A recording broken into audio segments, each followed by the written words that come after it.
Hi everyone, I'm Luke Hector and this is the Broken Meeple, a show where I devote my time to ranting and raving about board games, but usually more the latter part. Pretty special one here today because, if you're thinking about which games were hyped at Essen, excluding all the sort of Japanese imports and the really hard to get ones, this one was definitely high on a lot of people's list. This is Orloj by Paraloco Games, and yes, I have googled it. This is how you pronounce the word. It's a Czech word for the Prague Astronomical Clock. It is pronounced Orloj. That is what everything on Google has told me you pronounce it as. So if this is wrong, blame Google. Alright, that is about as good as I can get. But this is a 1 to 4 player game, a big Euro game, all based around that clock. And I've actually seen the clock now in person. I had some of you will remember I had a holiday to Prague, a little city break at the end of September, and I made it so that I made certain that I would go visit the clock, not internally, but externally. Saw the clock, I got there about 5 minutes before it was striking the hour, so I even videoed the whole Walk of the Apostles thing that it did. Was kind of expecting a little bit more of a spectacle when it struck the hour, but you know what, it's cute and can't stress enough how absolutely amazing the clock actually looks. I mean, as a feat of engineering, it is something to behold, but God knows how the hell you actually read the damn thing. But it's a solid piece of engineering and it's cool, and if you do go to Prague, I do highly recommend you go at least have a look at it. Well, you can hardly miss it, it's right in the centre of Old Town. Remember me! This is not a review copy, I grabbed it with my own cash, and suffice to say the Patreons are eager just a bit for me to give a review on this one because it was really high up there on the votes as to what they wanted me to look at. But, I was keen to give this one a look, mainly just because that trip to Prague is still fresh in my memory, and it was a really good city. I mean, yeah, it's one of my favourite holidays I've been on, frankly. And, I want to see if this is any good, because I don't know very much about the publisher. I think they're relatively new. It's, definitely getting a lot of hype and buzz. So the question is it all justified, or is this just some excuse to stick a bunch of round things in a game? Here is an ordinary square. Whoa, slow down, egghead. Now, there's quite a lot of rules, so I will try to simplify this as best as I can. You are competing to build the different parts of the astronomical clock. So you've got these month dials and you've got these zodiac dials, basically big and small. And the idea is that your actions are based on this clock mechanism here. So there are two aspects to it, well, technically three, I guess. You have the moon part, which just turns around as normal, and it's basically a track for you to get bonuses on. But the way that you do your actions is that you will turn the clock at least one rotation, and you can spend these deviation tokens to make it move a little bit quicker. You can basically force the mechanism. But then after you've span that bit, you can then spend those same deviation tokens to spin the inner ring anti-clockwise. So one goes clockwise, one goes anti-clockwise.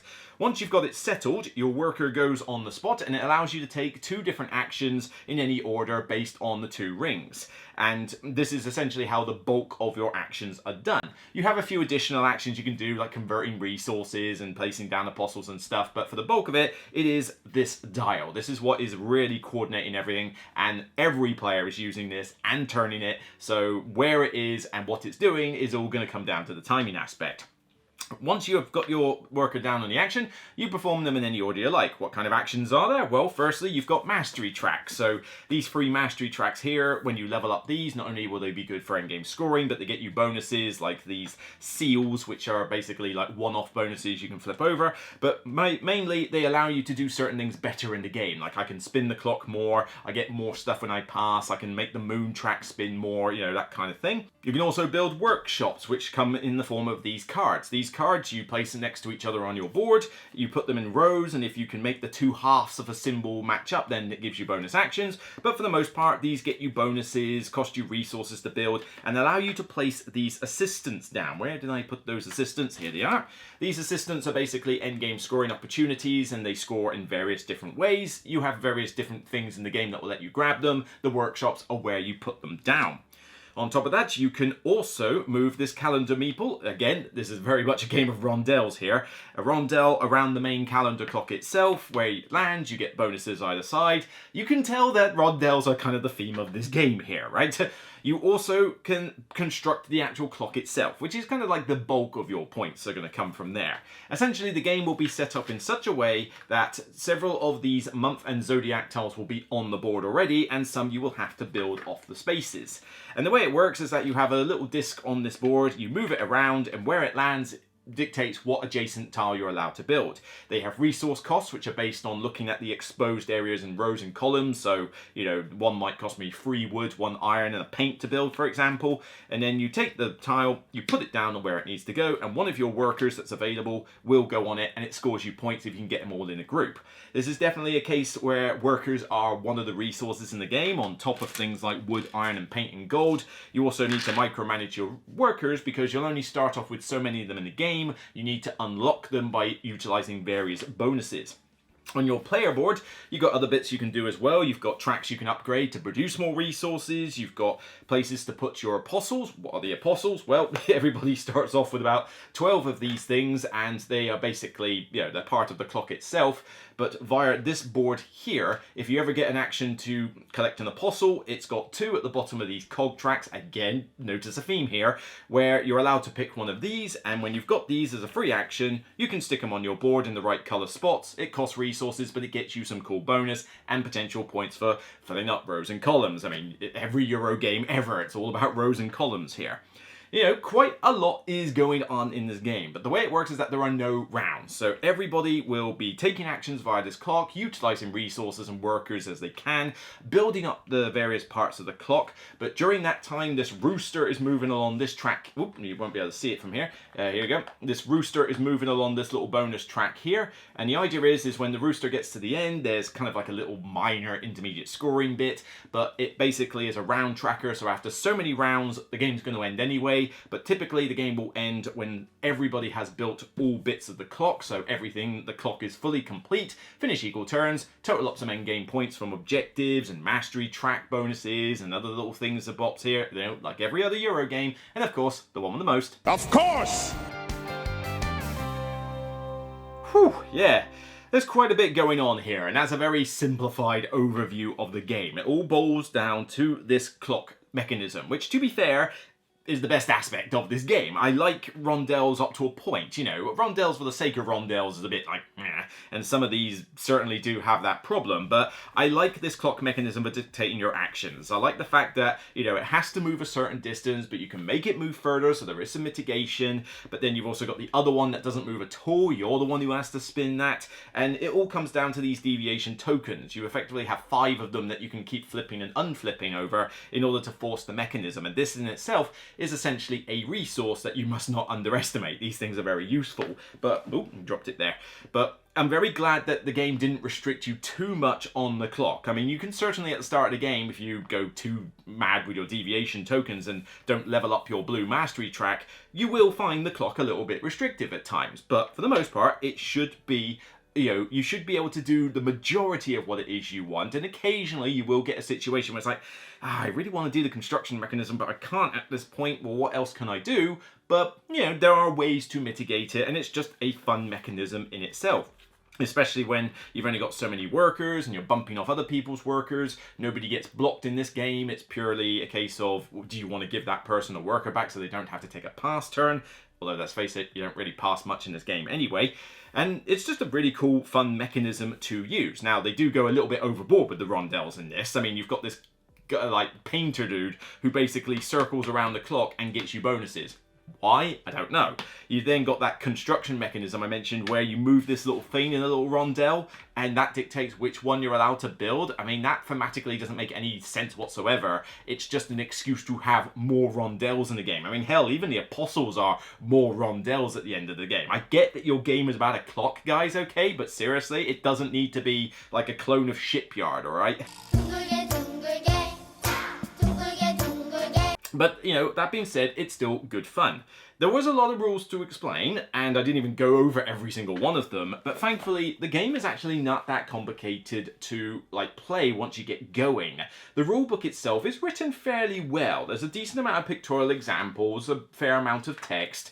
The layout is okay. I think maybe the layout of when it explains certain things could have been a little better, but for the most part, reading the rulebook should be a good way to learn how to play the game. You could always play the solo mode in here if you really want to help, or just play two-handed, but it's one of those games where you have a reasonable amount of options, a decent amount of different things that can trigger, but it doesn't feel like it's overly complicated. It's not ridiculously complicated rules. Each of the actions in this game feels relatively straightforward to do, with maybe construction being the most fiddly, and even then it does have a nice graphical representation of how the construction action works on your board as a good memory jogger. So even though there's a lot of different things that can trigger, the complexity comes more down from your level of choices and potentially how long some of these turns can take with all the bonuses that you trigger. More on that a bit later.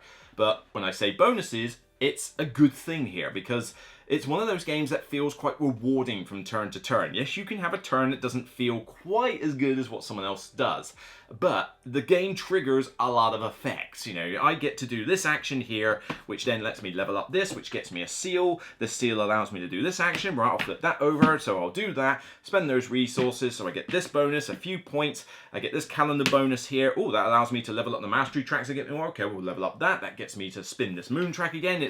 There's a lot of different, you know, rewards that you get, and it has a similar feel to what Ada's Dream did. You remember I mentioned about interconnected actions? It's not so much that these actions are interconnected, I mean they are to an extent, but it's more that in Ada's Dream, if you were lacking in something, like I'm lacking in a particular resource or something that I really need, there was always a way to get it from multiple different avenues. Well, this is kind of the same deal. I need to get up on this mastery track. I need these resources. Well, whichever thing you need, there are multiple ways to go about doing it. It's just a case of whether you can make it work from this clock face here. Hence, be mindful to save some of your deviation tokens because you're gonna need them. But it means that the game doesn't feel too restrictive. Everybody is able to win a prize at this show. It's just a case of whether somebody wins a bigger prize than somebody else. Isn't that lovely? The variety in this game is not half bad either. There's multiple different ways that you can score points, although the bulk of the main path that you're doing in order to score points is by building this clock. You know, you can not really go through this game and not build bits of the clock. You're going to need to at some point. Otherwise, you're really focusing on something else, and even then, I would struggle to think that people couldn't beat you if you did that. But, you know, so everybody's got to do a little bit of this clock. But there are different things that score you points in this game, and they're all worth pursuing. You know, I will get points if I meet these little objectives during a game, where the first person to get it gets a prize. Sweet, I'll get some of those. The workshops can get you a decent amount of points if you can load them up with assistance and make those good. The mastery tracks, they themselves have scoring tiles at the top. You know what they are. Person at the highest up the track gets to get more points from it. Again, that could be your focus during the game. And there's just other little bits and bobs here and there that will translate to points. It's not a point salad by any means, but it's not that the clock is the only thing that gets you points. It's just ignoring the clock entirely might not go your way. I mean, you can kind of make it work, but it's tough. You know, it's not easy to play this game without doing something on the clock. But, you know, the game is called Orloj and it's about the clock. Okay, I can give it a little bit of, like, you know, a little bit of leniency on that. But even the setup can be variable to some extent. You have setup cards to give you different resources at the beginning. There's prescribed ones for your first game, but then you can just shuffle them up and dish them out randomly. That's always good. I like games where the different resources you get at the start can be different. It just opens up different paths that you might want to take. It gives you a little bit of early game guidance, always good. And you can even vary the calendar bonuses around here. So this has fixed bonuses normally, but you can actually put random tiles across to change how it is. Honestly, I don't think that's a major deal, really. I mean, it's not like I notice from game to game, oh, because the calendar tiles are set up that way, you know, it's fundamentally a different game. Nah, maybe that's going one step too far in the whole variety of setup, but just suffice to say, there is a decent amount of variety here. Not loads, I've seen Euro games do it better, but still a good amount. The problem is choice. It is very much a thinky game as well. I mean, there's a lot of different, you know, paths that you're going to have to do, and you're going to have to plan ahead a little bit with this clock. The game has a little bit of interaction, more than most Euros tend to do, although the interaction is not so much I get to do stuff with other players, it's more that everybody is mucking around with this clock action here. So if somebody is going before you and the clock face is here, for example, and it's like, well, I really could do with one of these actions over here, how much are they likely to move the clock? Well, you can see how far they could move it, you can see how many deviation tokens they've got, and based on what they do, you kind of have to factor that in. Although this is both a positive and a negative, because yes, there is a bit of interaction with this clock, and it is, you know, definitely a thinking point to think, well, how much is that clock likely to move by the time it gets wrapped around to me? In high player counts, the clock gets a little bit too much on the chaotic side, because once you've taken your turn, if 3 other people are going to act after you, and they've got multiple ways to move the clock, you know, high mastery tracks or whatever, then you might as well be waiting until the person before you takes a turn, and even then that could be dubious, because the clock is going to change so dramatically by the time it gets around to you, you don't really get much time to think about your next turn. I'll elaborate more on that in the negative section, but you know, it's just to say that, yeah, there's a little bit of interaction in this game, which is nice. You know, most Euros are entirely multiplayer solitaire, but it does come at a price. Ooh, short answer yes with an if, long answer no with a but. So let's go into the negatives. First off, I want to talk about the art and like graphic design used in this game. I wouldn't say the art was terrible. I mean, when this is on the table, it certainly does turn heads. People look at it and they go, oh, it's very striking. It's a little bit too striking though. I mean, the color palette is highly saturated and the graphic design is, you know, relatively straightforward to follow in most cases. It's just trying to actually find, you know, the icons that you're trying to do can be a little bit problematic. And the sections are, you know, they blend a lot into the background art. So as soon as you get this out, the first reaction that most people have is, and rightly so. It reminds me a little bit of what Heaven and Ale used to have, that style of art. And honestly, this is not my favourite style of art, you know, from a stylistic choice, but that's a personal gripe.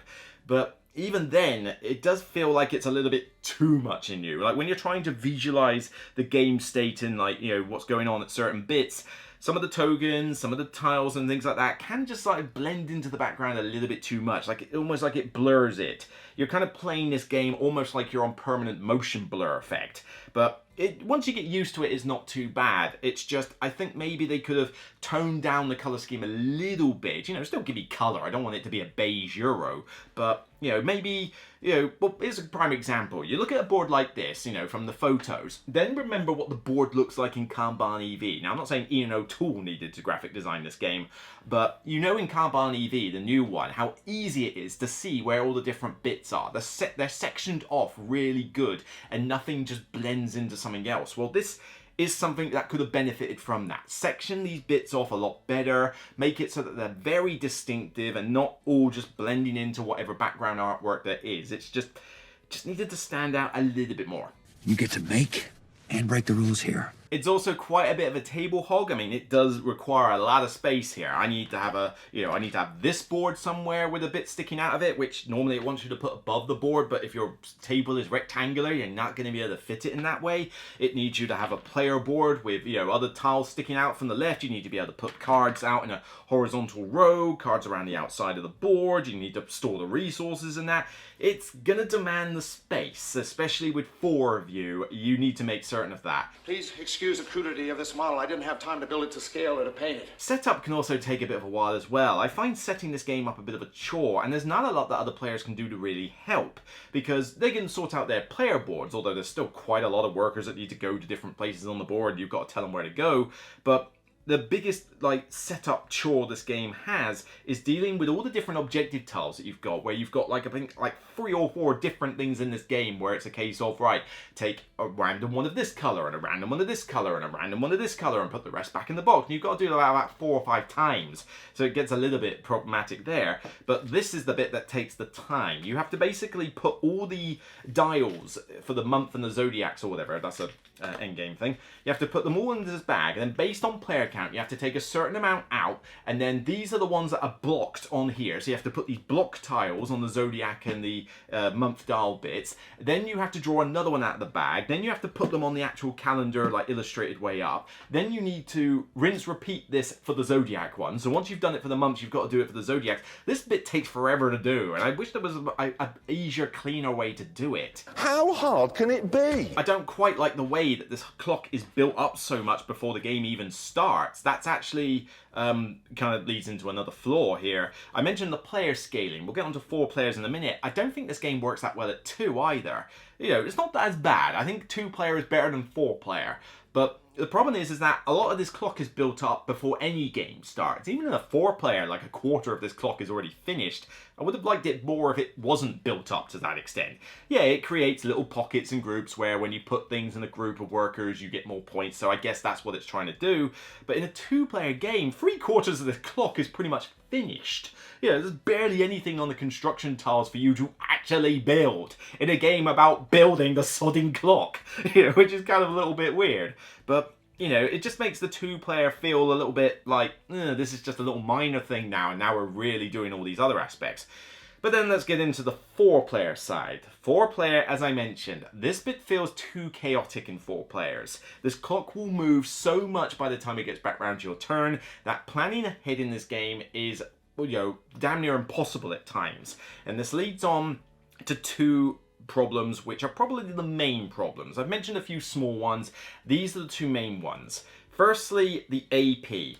The AP potential in this game is pretty high because not only have you got different things triggering all over the place, but because you cannot really, in a 4-player game especially, predict where this clock is going to be pointing or anything at any particular time, trying to plan your actions in advance is pretty tricky. Now, the actions do repeat. I mean, they appear on opposite sides of the clock, so hopefully if it passes it once, it will go round to the other side, but there's no guarantee of that. And if you don't have the ability on the mastery track or deviation tokens, you know, willingness to spend them to actually make it spin all the way back round again, it can mean that you're waiting essentially for the person before you to act by the time you can plan ahead, and then based on what they do, you have to kind of reset your plans sometimes and go, right, well, now what can I do? And this gets people into that AP nature, which, because there's a lot of different things in this game you can do, a lot of different actions, it does make people freeze up. Not helped by the fact that there's no reference aids in this game. What? Seriously, how much have I got to bang this drum? You know, the reference aids in here are printed. You know, that is a waste of space. There's nothing on the back of the book, so you couldn't even print anything there. They instead print this appendix in the back 2 pages of the book for, like, you know, what each scroll does, what the objectives do, and all that lot, which is all well and good. But then it has, like, the additional actions here and what the different icons mean on the tracks and the sculptor actions and everything. It's just like, this is the sort of thing I want in front of me. I mean, you've got like 7 or 8 different actions you can do in this game and about 5 or 6 different additional bonus actions. I need that on a reference aid in front of me. People who are learning this game that struggle to remember this kind of stuff need reference aids, and we've done this in so many other games. If you can make, you know, punch out boards like this, if you can make wooden screen printed tokens, and if you can put it together all these like crazy cog mechanisms and whatever, you can make a couple of A5 sheets and just give them to me with stuff on them. I mean, SETI, for example, you remember the little booklet thing you got in SETI? It's one of the best reference aids I've seen for a game. Give me something like that, because some of the iconography isn't clear on certain things. You know, the additional action to, like, spend a coin as any resource. You get this tiny little card in front of you with the additional actions on it. That's the only aid you get. No words, though, so you don't know what any of those 6 symbols necessarily mean. Now, some of them are pretty straightforward. Yes, you'll be able to figure out that this is this, this is this. But the icon, for example, for spending a coin as any resource looks like the icon for just spending a resource. So it's not clear from that icon that it means this. And there's 1 or 2 others that fall victim to this. Now, yes, there are more complicated Euros out there where the actions really desperately need a reference aid. You can play this without the aids. But seriously, publishers need to get into this mindset of trying to make their games more accessible to people and stop hiding them in the penultimate pages of a rulebook that I've got to keep finding and passing it around, and everyone's got to go, oh, hang on, let me just get this massive thing here, yeah, let me just say, where do I need to look at this? It's annoying, all right? Does it take that much?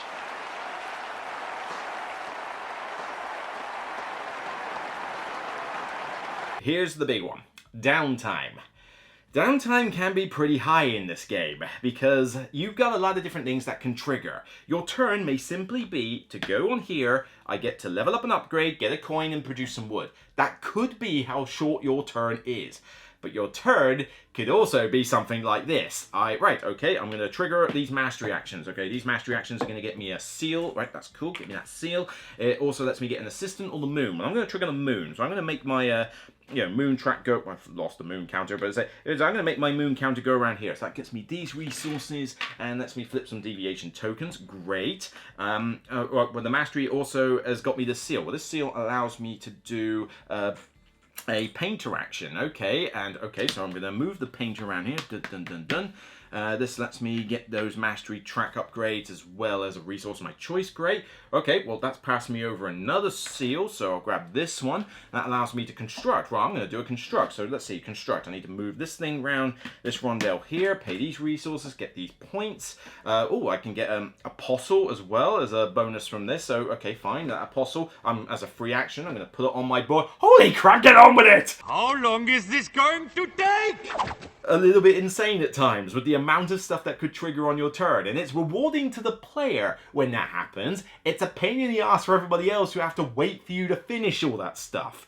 Turns are vastly different in terms of their length for players, and if you're only doing like fairly smallish actions because either you've had a bit of a problem with your efficiency or that's just what you needed to do there, it can be a little bit annoying when I'm sort of sat there going, well, I can't really plan my next turn because there's loads of people to act before me, and your turn has taken about the same length as an entire round of turns. Come on, get on with it. It's, it doesn't happen all the time, but certainly the fact that you can't plan ahead on this and the fact that so many bonuses could trigger for people does mean that turns can extend a little bit beyond what a normal turn should take.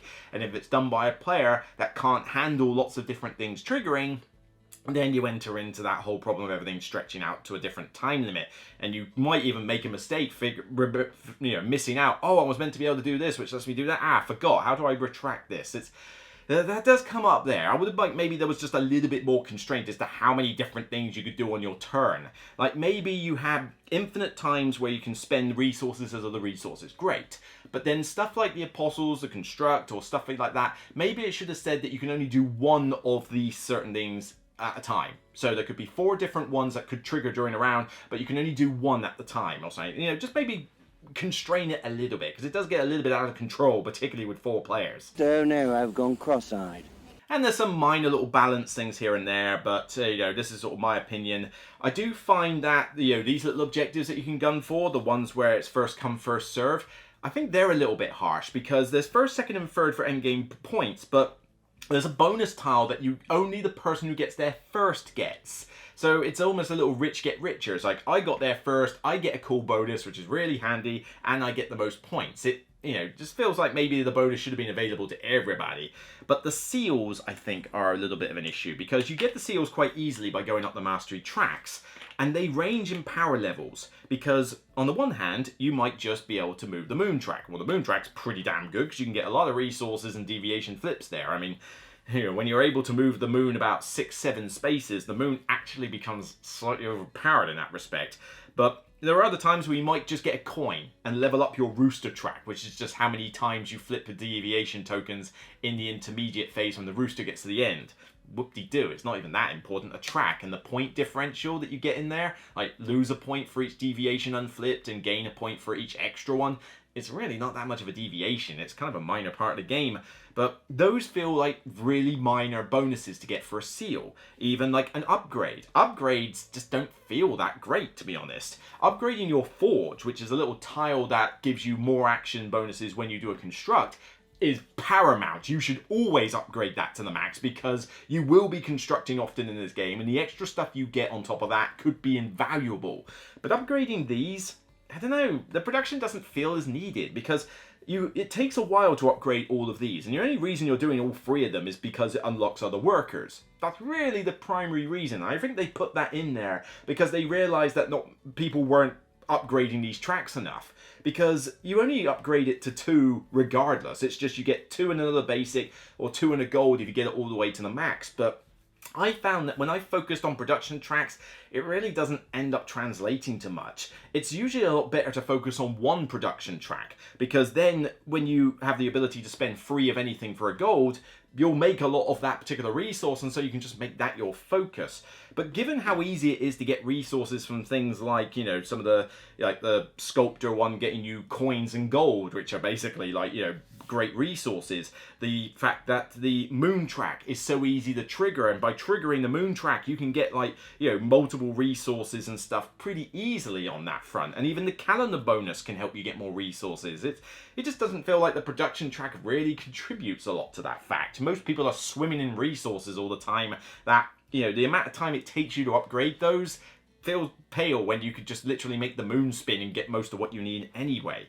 But the other thing is that some of these seals allow you to get apostles or do entire painter and construction actions.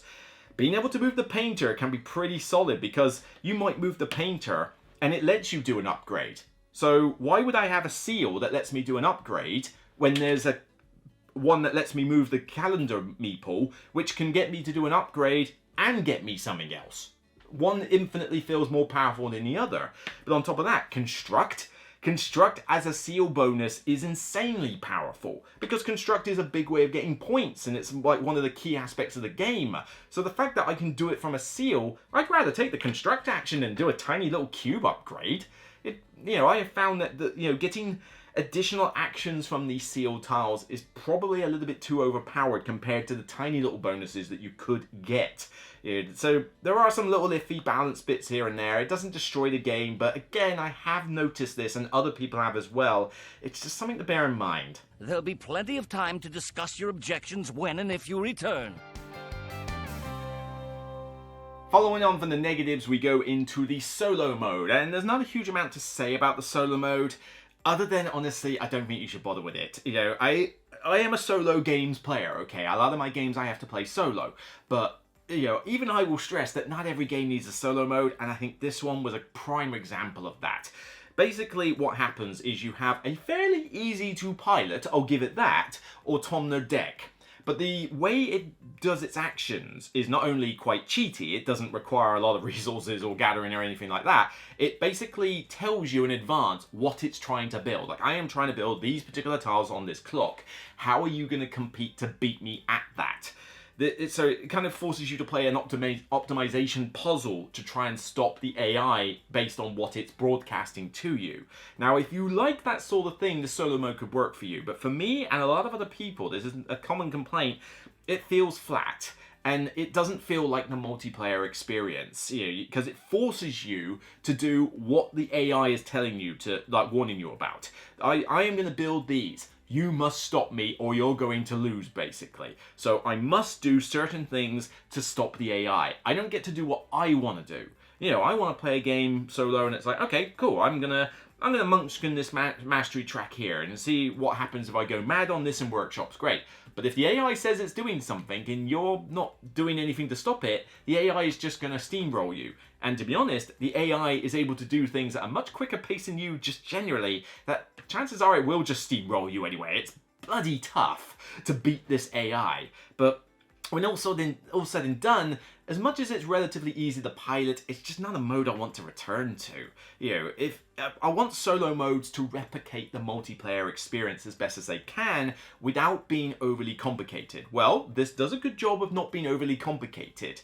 The AI is relatively straightforward to pilot. There is a section of rules that you are going to have to learn and some extra terminology here and there, but for the most part, the solo mode is basically about, say, about 4 pages, and there are difficulty levels that you can tweak, but, for the extra little bit of overhead, I just wanted something a bit, more like, come on, I can't get players to this table. I want to play it, the game of Orloj, and play it similar to a multiplayer experience. Well, the solo mode, frankly, isn't the same as a multiplayer experience, and for me, it just probably shouldn't have been in the game. It's definitely not worth picking up if you're a solo player and hoping that that's going to be your prime way to play this. Nobody wants to play with me.